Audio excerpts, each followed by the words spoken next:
Welcome to the Breakthrough to Your Best Success online event. Join your host, Elizabeth Hamilton-Guarino, and the contributors from the Success Guidebook and other special guests to visualize, actualize, and amplify you and your best success. This conference will help you redefine success, transform your goals, embrace change, design and realize your best life, and much more.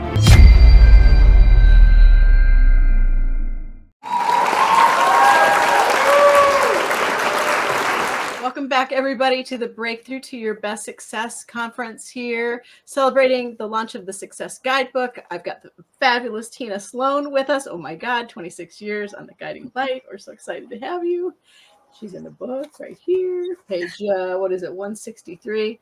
And I just love you. I've loved you for so long. And I remember the first time you're like, yeah, I'll do that. I'm like, yes, she's so cool. Thank you. Yeah, how are you? I'm wonderful, thank you. I'm living in Florida, and it's just beautiful here right now, so I'm very happy. Yeah, and I think one of the things I love about you is that you are just absolutely stunning, always have been, always will be. Thank But you. you're so graceful, so elegant, so well spoken, so kind to other people. Your Instagram says it all. You go on there and you're like, yep, I'm aging and I'm beautiful. And 81. I wore some big earrings for you today. Oh, thank you. They're lovely. I like them. Oh, I really do. Yeah, they're beaded. Uh-huh. Yeah, They're lovely. But anyway, I love yours too. So tell us all about your Instagram, why you're doing that, your books. Just I'm gonna be quiet. Okay, I'll tell you about Instagram. You know, all my friends are teaching kids or working in soup kitchens, so they're doing worthwhile things. And I thought, I don't want to do those things. So what should I do? And I thought, oh, I'm 81. I can give people tips on aging and little secrets about getting older and how to take care of your children and your grandchildren and your parents, even if they're still here. Not too many are. So I started with I thought I'd go on Instagram every day. And because I'm an actress, that was something I was happy doing. And I'd just sit down and I'd say, okay, today I learned that when you shampoo your hair or color your hair, you should put Sweet and Low into the mixture because then it won't itch. It's the best. I mean, I just thought that was the best tip. And then the next minute I may be thinking of I remember I did Flanders Fields, that wonderful poem on Memorial Day. In Flanders Fields, the poppies grow between the crosses row on row. And, I like to add some spiritual things and I like to add some funny things. I tell some funny stories about being on Guiding Light. And I did something about you I don't know if you saw it oh, you did. Well, I mean, it was truly what I thought. There aren't many people who do what you do and can do it. I mean, as I said, you have all those sons you raised, you have a big house, you have a husband, you have travel, and you've written all these best-selling books, and you're helping people. It's the same thing I want to do. We want to help people, and you're doing it in a way that works, that connects with people. And as I said to you, you'd have success, and you're doing a book on success. But since you've had success, you can say it. You can say this is how you get it because you've done it. But I love your books. Thank you. Talk about your books. And what I really want to talk about with you is about sustaining success. You're in the book where, okay, yeah, I'm doing all these things, but what am I going to be doing when I'm 80, or whatever? It's like, whoa, okay, how do you do that for so long and sustain it? And I thought you had some really good words of wisdom in here. Well, I do believe that, when Guiding Light went off the air, I was in my 60s and I thought, nobody's going to hire me. Although I did get a part in Black Swan and in The Post, but little tiny parts. But I remember thinking, it's not going to work anymore. So I was walking past a store and it said, what you make is important. And I thought, what does that mean to me? And I wrote a book called Changing Shoes, going from sexy high heels on the soap to black flats as we get older. And I then wrote a play about it. And I went around the country doing it. And even President Bush and Barbara Bush came and saw it in the front row. And I just loved doing that. And then when that was over, as I said, I went around the country and I went to London and Paris and to do the play. And then it was over. And I thought, now what do I do? And the book, by the way, is called Changing Shoes. And it's full of advice about, well, there's some practical advice about living wills and all of that sort of thing. But there's also good advice about when you're curling your eyelashes, heat the eyelash curler before you use it because it works better, just like hot rollers work better. Oh, they do, don't they? I don't have them in right. I didn't do my hair, I but had my hair done for you. yeah, I was like, I'm running low on time here, but I love hot rollers. People, let's go on hot rollers for 1 second because people really discount hot rollers. They put the big pink Velcro things in. I'm like, no. Hot rollers, ladies, so much easier. Yeah, so much better. And it's quick. I mean, you put them in for 4 minutes and it's done, and it stays. Yep. And those big things, you look funny. I remember I was single and I did a commercial for Vidal Sassoon about hot rollers, and it was during the Super Bowl. It came on during the Super Bowl. And there I was in all these curlers. And Vidal Sassoon comes up to me in a store and says, oh, I'm going to fix you. I'm going to give you hot rollers. But every man I was dating was, of course, watching the Super Bowl. And there I was in these ugly curlers. And I went, oh, no. I was watching the Super Bowl. And I went, that can't be. And I got emails saying, so that's what you look like when you're not all done. It was just awful. Sorry, that was a hot roller moment. But nowadays it'd be, viral. People would be like, oh, how does she do her hair? How do people love the authentic these days for everything. So it's interesting. Yeah. You could probably do a hot roller class on Instagram, and people I think I want to go live and do this with you though. I think this is our hot roller class training. Yes. For our hair. It does. It just makes it fuller, That's the other thing. You've got to brush your hair forward instead of just brushing it. You have to go forward to make it look thicker. Yeah. I love these tips. Yeah, see, you're filled with tips with everything. I always want to know what you do with aging eyelids because it's tricky. It's tough because I'm not a candidate for Botox. I'm very allergic to everything, including that. And so it's like, here we're going to get what we get. So I do acupuncture. Do you? Acupuncture, and it works pretty well. On your eyebrow, on your eyelids? Forehead, 11s, yeah. No kidding. It's beautiful. Yeah, she's done my eyelids. She's done this part. Oh, well, I'm going to try that because I haven't done anything either. And I really do believe not doing anything in the long run works. It doesn't in the short run. I'd see all my friends and they were all looking so much better, but I was scared. I thought I'd die on the table. I'm superstitious. Yeah. So I just never did anything. And then now everyone's face is sort of falling from all the work they had done. And some of them still look wonderful. I have one friend who doesn't say she did it, but she's been doing it. And her doctor or whatever doesn't overdo it. And she looks terrific. But I'm scared of everything too. I mean, I was about to use Botox right here, but I'm going to go do acupuncture because I love acupuncture. Yeah, she puts the needles right in here, and it's not perfect, but it helps. Yeah, it helps a lot. Yeah. I need it here too. Yeah, here she does everything, and it makes it so it stimulates the collagen. Oh, I'm going to get off this, and I'm going to call my acupuncturist and get going. Yeah, and sometimes on the first one, sometimes they'll ding them a little deeper. So you just need to make sure that maybe for a day or two after you don't go anywhere, because sometimes if they ding them a little deeper, you'll get a little bit of a raised bump. Oh, okay. A little bit of a bleeding or something. Okay. Lovely. Just a heads up on that. I usually clear my schedule for a day or two.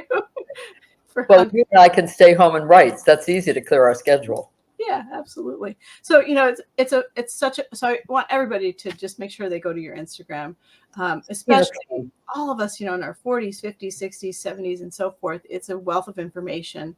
And so it makes us not feel alone in our wrinkles and our aging and our whatever.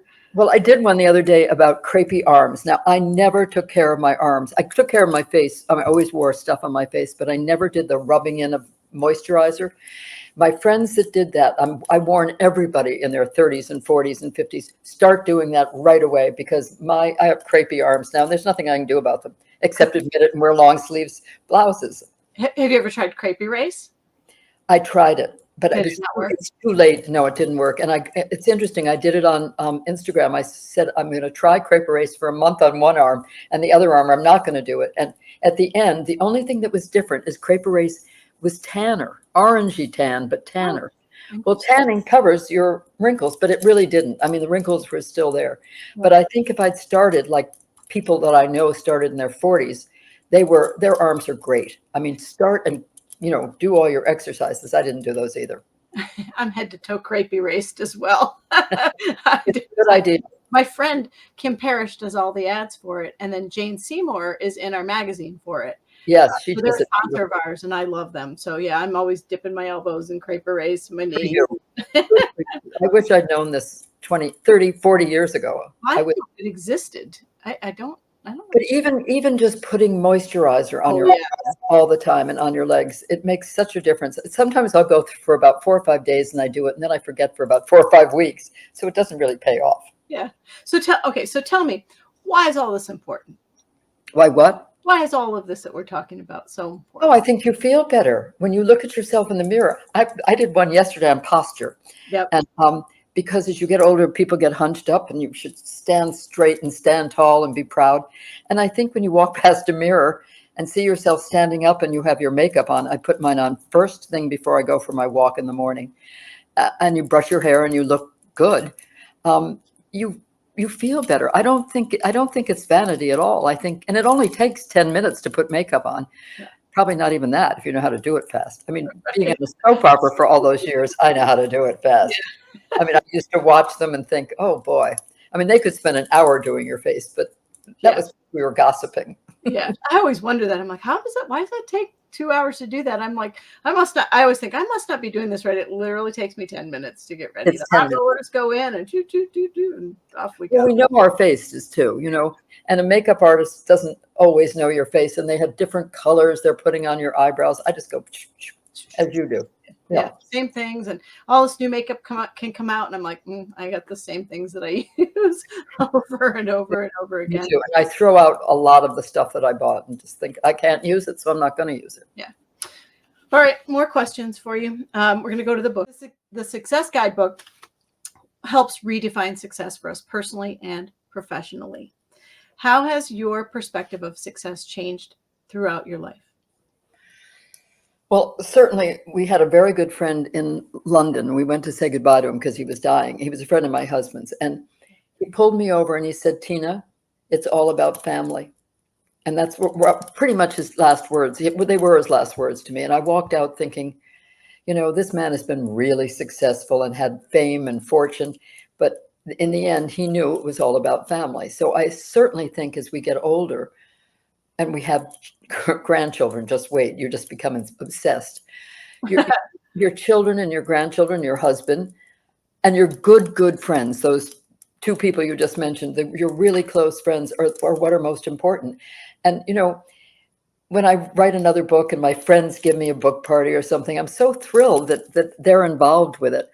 And I just think that as I've gotten older, I recognize that you need to keep going, and you need to go out and take walks, and you need to, if you like to write, you have to write books, and you don't stop because you're older. You just keep going faster, and take naps. That's the thing. As you get older, you take a nap every day.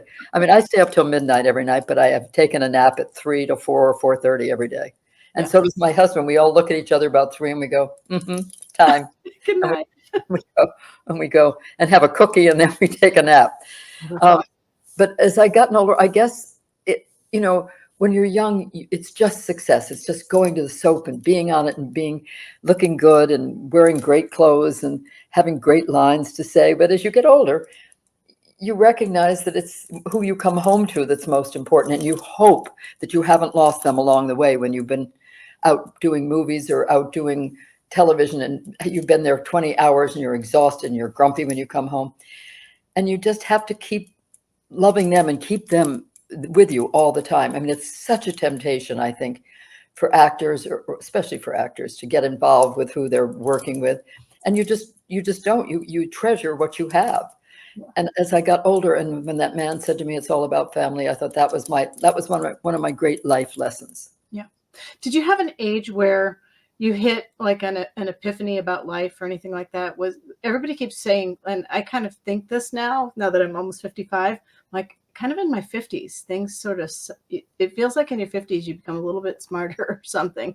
Something happens where you're kind of like, that doesn't matter anymore. That does. You get a little more picky, a little more choosy, a little bit more. Yes. You let go of people that aren't positive. Yeah. You let go of negativity. I was I was walking with a good friend today who was being very negative, and I almost said to her, I'm not going to walk with you if you're going to be like this. I didn't say it because I know she's having a hard time, but I wanted to say it. And I remember once I was walking in Central Park every day with a woman years ago, in my 40s probably, or maybe my 50s, and I was just floored that she was always negative. And I finally said, Martha, I'm not going to walk with you anymore. I can't take your negativity. And I said it nicely. And I said, do you want to try tomorrow and not be negative? And she looked at me stunned that she was negative. And we tried it tomorrow and she was negative again. And I said, I don't want to go home depressed after a walk in this beautiful park. You're seeing the little squirrel that you don't like, and I'm seeing these beautiful flowering trees. We don't want to be with people who pull us down. Or I don't. I think that's one of the most important things we learn as we get older. That's a really good point too. Just with that tied in, but about walking with people, just in general, because I had a walking partner who would just unload the whole time. I'm like, yes, oh God, I'm just trying to do, be spacey and airy here, and look at whatever, and it's just like, this is wrong, and this is like, you're the sounding board. I'm like, I can't handle 5 miles of this with you. Oh, yeah. So what did you do? How did you cut that off? Same thing. Just said, I can't. I gave a warning shot and just said, you're awfully negative. This is pretty tough to walk with you. Honestly, I mean, I love you, but wow. Should we sit down and have coffee and a meeting, and you can talk about everything there, and then we'll keep exercise clear and quiet or light or whatever. And that kind of worked for a while, but every time it would revert back. So I just finally kind of made up excuses so I didn't hurt her feelings. It's like, I can't today. And enough I can'ts piled up. It's like, okay. She understood. Yeah. Or maybe she didn't. Maybe she didn't. I don't know. But I never fully said, God, get a therapist or something. No, that's what you are anyway, because you're friends, but it's but it's not fair. It's not fair. And I think as you get older, you recognize you don't have to make everybody happy. Yeah. You really don't. You have to make yourself happy and your family happy.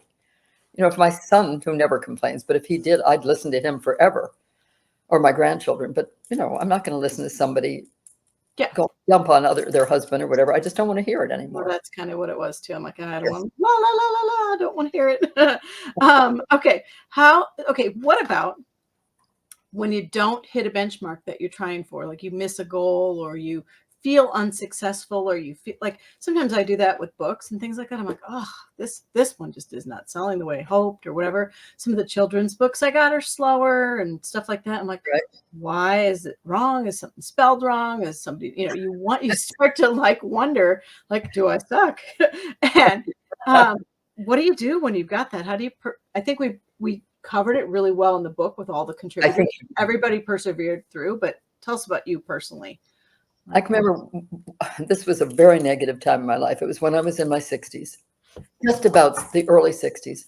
And we had this Christmas, every year we had a Christmas tree, and the whole cast and crew would come out and sing in front of this big white piano with a big Christmas tree on it. And it was one of my favorite days. Yeah. And I was always in the front row because I'd been on the show for a long time. And this particular Christmas, I came out, and they not only had me behind the piano, but they had me behind the tree on the piano, and all the young people were in front. And I remember thinking, well, I'm not going to stay here anymore. Obviously, they don't want me. So I went up to my dressing room and I made a list of why I should stay and why I should go. And the why I should stay was, it's fun. I have tons of friends. I love acting. I'm probably not going to get another job somewhere. And on and on. I had a list, and then I had why I should go. It's my pride. I'm just, there were new writers, and they just overlooked older people, or I was the oldest, so they overlooked me. And I made that list, and I decided I wanted to stay on the show because it had a longer list of good things. I mean, at those days, you'd be upgraded on an airplane if you were on the show, because they all, so yes. Popular. And there were so many prizes I got from that. I mean, walk into a restaurant, it was wonderful. I was in India with my friend Anne, and her family made cars, Ford cars. And so the Maharani of Jaipur had a collection of Ford cars, and he invited us to dinner. So we go over to have dinner, and I'm always behind her when we're in those positions. And the Maharani's daughter and son-in-law, who was a polo player, had watched this movie I was in, which was a Bollywood movie.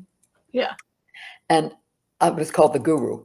And I walked in and they just fell down. They were so excited. They'd seen it 15 times. They loved it so much. And I thought, those are the moments I don't want to give up. You know, I want to stay with this negative time I was having. And so then, I know all along I'd been really good to the young kids when they came on and would help them.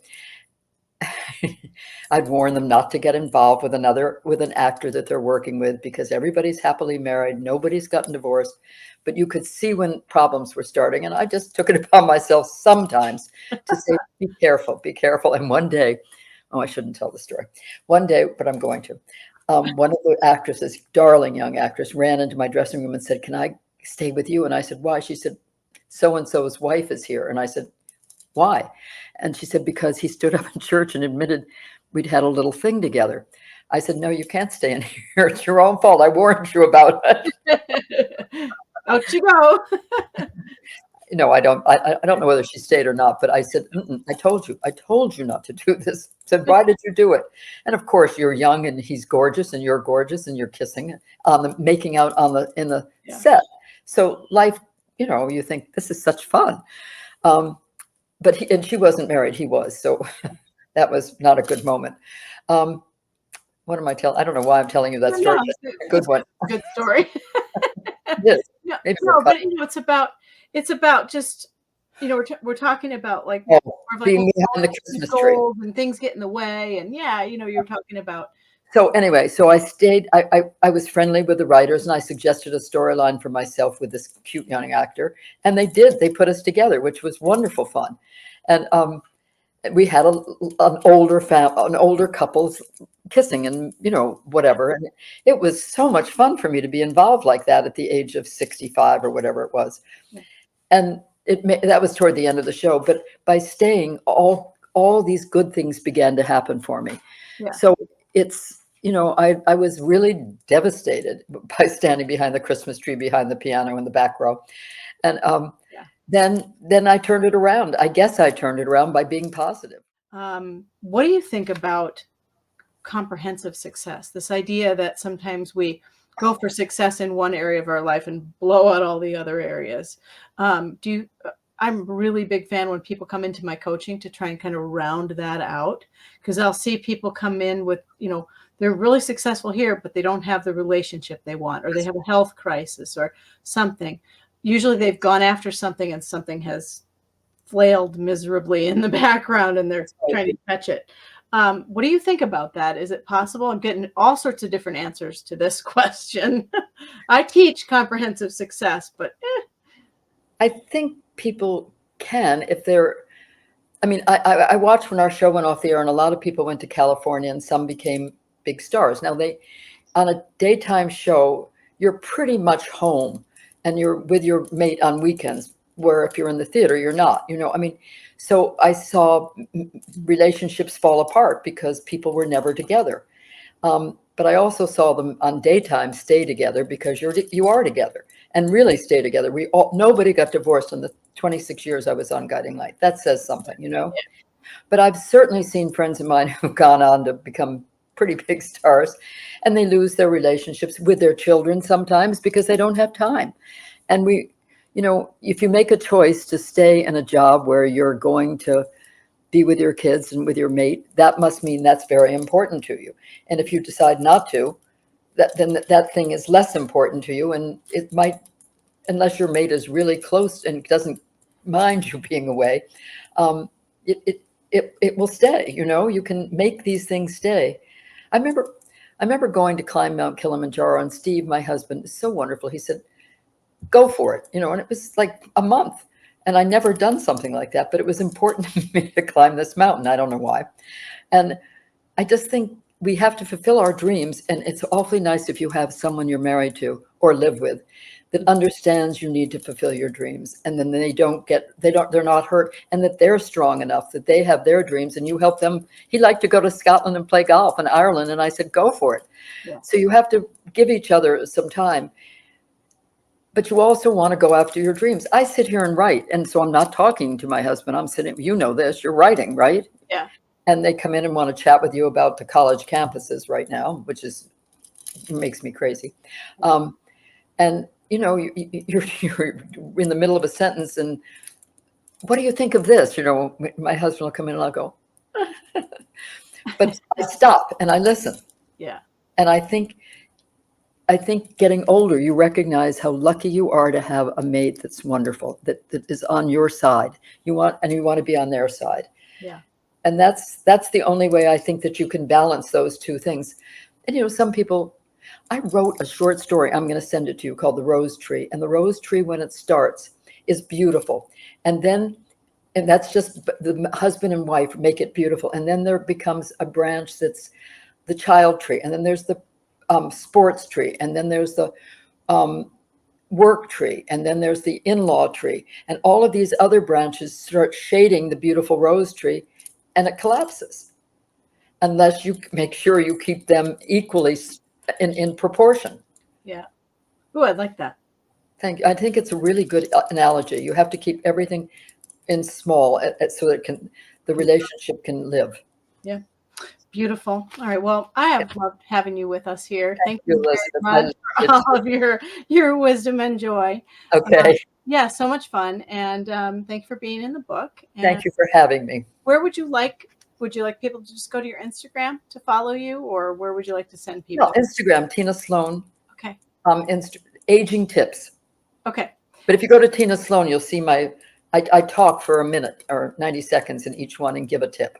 Yeah. And there are tons of tips. Yeah, there sure are. And then all your books are on Amazon. My books, Chasing Cleopatra, Chasing Othello, Chasing Czars, and Changing Shoes. I'd love you to read those because they're wonderful.